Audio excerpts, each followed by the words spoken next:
शांति 30:5 के अव्यक्त महावाक्यों का सार, मनन करने की विधि तथा मनन शक्ति को बढ़ाने की युक्तियाँ। रत्नाकर बाप अपने अमूल्य रत्नों बच्चों को मिलने आए हैं। रत्नाकर बाप ने हर एक बच्चे की बुद्धि में अनेकानेक ज्ञान रत्न भर दिए हैं। जितना ज्ञान रत्नों को स्वयं के प्रति व सर्व के प्रति लगाएंगे, बाबा ने कहा ये ज्ञान रत्न उतने ही बढ़ते जाएंगे। लेकिन कोई कोई बच्चों ने रत्नों को बढ़ाया है, कोई ने रत्नों को बढ़ाया नहीं है। कोई भरपूर, कोई अखुट भी बने हैं, मालामाल भी बने हैं। कोई सदा कार्य में लगा रहे हैं, कोई समय परमान कार्य में लगा रहे हैं। कोई ने बुद्धि में धारण किए हैं पर कार्य में नहीं लगाए हैं। इसलिए उन्हें सुख, शांति, शक्ति, खुशी की अनुभूति, निर्विघ्न स्थिति की अनुभूति नहीं होती है। बाबा ने कहा मनन करना अर्थात जीवन में समाना। कोई बुद्धि में रखते हैं लेकिन कार्य में नहीं लगाते। ये तो ऐसे हो गया जैसे स्थूल धन तिजोरी में रखा है, कार्य के समय निकाला नहीं, केवल बुद्धि को दिलासा है कि मेरे पास धन है। ऐसे ही बच्चे पॉइंट्स बहुत अच्छी वर्णन करते हैं तो थोड़े समय का नशा चढ़ जाता है। फिर बाबा ने कहा ये ज्ञान पढ़ाई भी है, ज्ञान रतन भी है, ज्ञान रोशनी भी है, ज्ञान शक्ति भी है, ज्ञान लड़ाई के लिए श्रेष्ठ शस्त्र भी है। तो ज्ञान को मायाजीत बनाने के लिए कार्य में लगाना है। बाबा ने कहा कई शस्त्रों को अगर कार्य में नहीं लगाते हैं तो वो काम के नहीं रहते, उनकी वैल्यू नहीं रहती। वैल्यू तब रहती है जब उनको काम में लाया जाता है। तो ज्ञान की क्या वैल्यू है? लाभ लेना ही वैल्यू रखना है। मनन शक्ति बाबा के खजाने को अपना खजाना बनाने का आधार है। स्थूल भोजन हजम होता है, खून बन जाता है तो शक्ति आती है। मनन शक्ति माना अपनी घोट तो नशा चढ़े।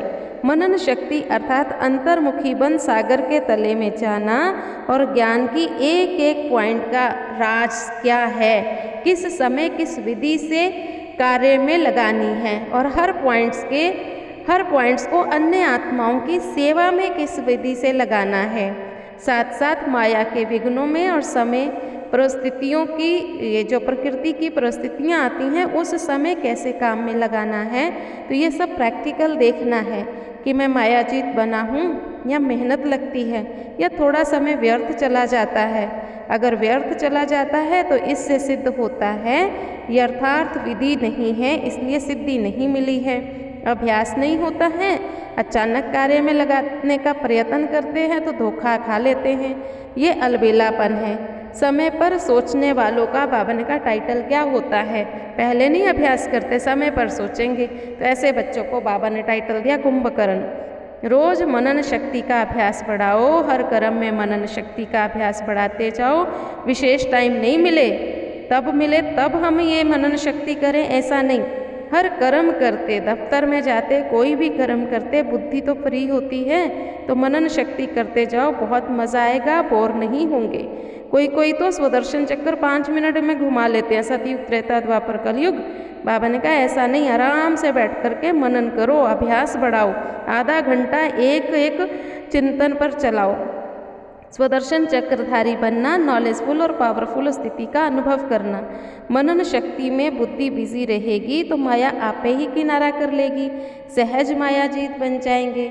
माया आपे ही हार खा करके चली जाएगी। और अगर माया आई, हार खाई, फिर भगाया, कभी हारे कभी जीते, तो बाबा ने कहा बच्चे ये तो चींटी मार्ग का पुरुषार्थ है। अभी समय कौन सा है? तीव्र पुरुषार्थ का है, उड़ने का है। मनन शक्ति से याद की शक्ति सहज हो जाती है। मनन शक्ति मायाजीत और व्यर्थ संकल्प से मुक्त कर देती है। बीज रूप पावरफुल स्थिति का अनुभव अगर नहीं होता है, क्योंकि कहीं ना कहीं व्यर्थ की लीकेज है। कई अपने को खुश कर लेते हैं कि आज हमने सारा दिन कोई पाप नहीं किया, कोई व्यर्थ नहीं चला, किसी को दुख नहीं दिया। बाबा कहते बच्चे ये तो साधारणता है, कर्म करता तो बने लेकिन कर्म योगी तो नहीं बने। लिंक रहने से लीकेज खत्म हो जाती है।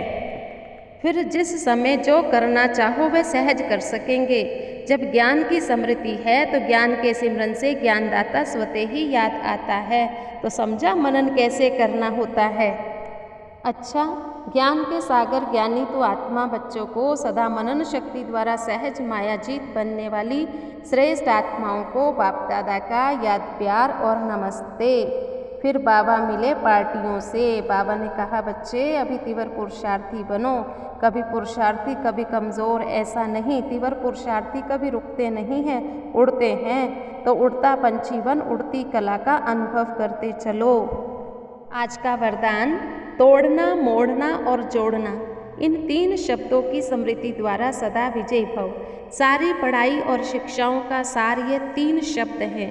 कर्म बंधन तोड़ने हैं, अपने संस्कार स्वभाव को मोड़ना है, एक बाबा से सर्व संबंध जोड़ने हैं।